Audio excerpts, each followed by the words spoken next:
Hello everyone, welcome to back my channel. I hope everyone is having a wonderful day. Before starting the video, please go ahead and hit the subscribe button and give this video a thumbs up. In Genoa City, the calm never lasts for long, especially when Audra Charles decides it's time to make waves. For months, she's been quietly building her position, stacking power like a high-stakes poker player who knows the cards everyone else is holding. But now, the gloves are off, the alliances are optional, and Audra's ready to scorch every bridge in sight if it means securing the future she wants. The question isn't whether she cause chaos, it's whether she can walk through the flames she's about to ignite without getting burned herself. Audra's final straw moment. Audra has always been ambitious, but ambition is a tricky beast. It feeds on wins, but grows hungrier after every success. Recently, that hunger's been gnawing at her, fueled by a string of betrayals and dismissals from the very people she once considered allies. Her entanglement with Tucker McCall gave her a taste of real influence, but also a reminder that in Genoa City, even your partners are potential rivals. Tucker's recent moves have left Audra suspicious. Was he using her as a pawn while keeping the real power plays to himself? Then there's Kyle Abbott, whose flirtation with loyalty lasted as long as his latest romantic fling. One minute, he's promising partnership. The next, he's whispering in the wrong ears. And when Audra learned that whispers about her untrustworthiness had made their way to the Newman boardroom, something inside her snapped. Phase 1. Divide and conquereth. Genoa City's elite thought Audra would slink away after being underestimated. They were gravely mistaken. Her first move was as old as corporate warfare itself: turn your enemies against each other before they turn on you. She started subtly. A confidential memo slipped to Victoria Newman here, an insinuation about Jack Abbott's secret strategy. There, she planted doubts in both the Newman and Abbott camps, ensuring that suspicion bloomed like weeds in every conversation. At Chancellor Winters, she stoked the low-level tensions between Devon and Billy Abbott, hinting that each was undermining the other in boardroom decisions. While they scrambled to defend themselves, Audra quietly strengthened her own network, aligning with a handful of lower-tier executives who were eager to climb and didn't mind doing it by stepping on others. In just 2 weeks, she'd created a landscape where everyone was too busy watching their own backs to notice her rapid accumulation of leverage. Kyle becomes a target. Kyle Abbott had once been a tempting partner in they shared ambition, an appreciation for risk, and just enough chemistry to make their schemes fun. But in Audra's eyes, Kyle committed the cardinal sin. He assumed she would play second fiddle. Her retaliation was surgical. She didn't just aim to humiliate Kyle. She wanted to make him question every relationship he had left. She began with whispers about his reckless decision-making to key board members. Then she played the long game, convincing Summer Newman that Kyle's loyalty to the family business was wavering. By the time she was done, Kyle was juggling a furious ex-wife, a disappointed father, and a boardroom where no one quite trusted him and Audra. She remained just far enough in the background to appear uninvolved, while privately savoring the chaos. Tucker's turn on the hot seat. Tucker McCall is a master manipulator in his own right. But Audra had learned his rhythms, his blind spots. She knew his confidence could tip into arrogance, and arrogance was exploitable. She fed him selective intel that pushed him into making overly aggressive bids, knowing they would trigger suspicion from his business rivals. She even dangled the possibility of a lucrative deal, only to redirect it at the last minute to a competitor, making Tucker look like he'd fumbled an easy win. When Tucker confronted her, she smiled that infuriating smile and reminded him, "You taught me the game, Tucker. You can't be mad when I play it better." Still, she knew Tucker wasn't the type to forgive. In burning him, she might have lit the fuse on a powder keg she couldn't fully control.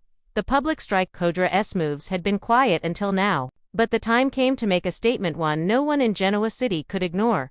At a high-profile corporate gala, she took the podium for what was supposed to be a benign welcome speech.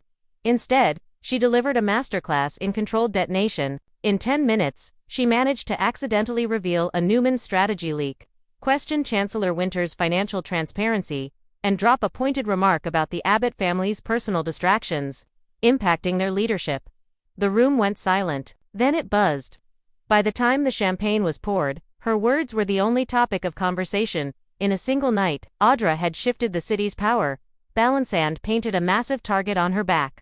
The first signs of backlash. You can only poke the bear so many times before it wakes up. Victoria Newman, calculating as ever, began digging into Audra's past deals. Jack Abbott called in favors to see which of his allies Audra had turned.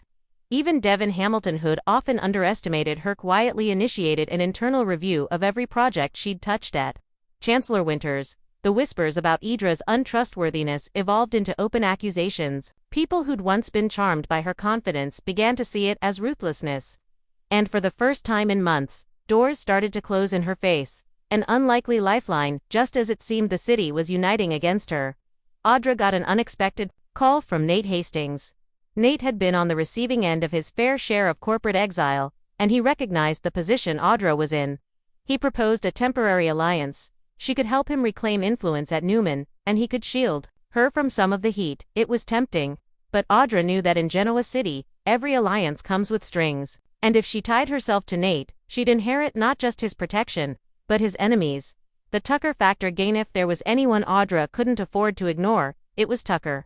And as she suspected, he wasn't taking his humiliation lightly. He began quietly dismantling her network, offering better deals to her allies, slipping poison into conversations about her credibility. In a single week, she lost 2 key supporters and found herself facing questions about financial irregularities in a recent project. A problem she suspected Tucker had engineered. The man she'd once seen as a mentor was now her most dangerous adversary. And he was playing for keeps. When the hunter becomes the hunted, Audra's strength had always been her ability to stay 2 steps ahead, but for the first time, she could feel the pack closing in. The Newmans wanted her gone. The Abbotts wanted her discredited. Tucker wanted her destroyed. And yet, walking away wasn't an option. She'd burned too many bridges to retreat quietly. The only way out was through Avon, if through meant one last, high-stakes gamble. The endgame war, the beginning of the end. Audra's final move was as audacious as it was dangerous. She arranged a leak that would implicate multiple power players in a scandal involving insider trading. But here's the twist: she made sure the leak contained just enough false information to protect herself and incriminate someone else entirely. The plan: force her enemies to turn on each other, clearing the field for her survival. The risk: if anyone traced the leak back to her, she'd be finished not just professionally, but possibly legally. As the story hit the press, Genoa City erupted. Boardrooms turned into war zones. Alliances shattered overnight. And somewhere in the chaos, Audra stood in front of her office window, looking out at the city she'd just set ablaze. She'd won, at least for now, but even she couldn't shake the feeling that the fire she'd lit might still circle back. Because in Genoa City, victories are always temporary, and the most dangerous enemy is the one you don't see coming. Final thought: Audra Charles has never been afraid to play with fire, but the true test isn't in striking the match, it's in surviving the blaze. For all her cunning, for all her perfectly orchestrated chaos, there's a growing sense that the city's elite have stopped underestimating her. And when they stop underestimating you, they start hunting you. Will Audra's scorched earth strategy leave her standing as the last woman on the battlefield? Or will she discover that in Genoa City, you can't burn everyone without eventually getting burned yourself? One thing's certain: whatever happens next, Audra won't go quietly. Thanks for watching this video, and please subscribe our Update World 24 YouTube channel for more update news.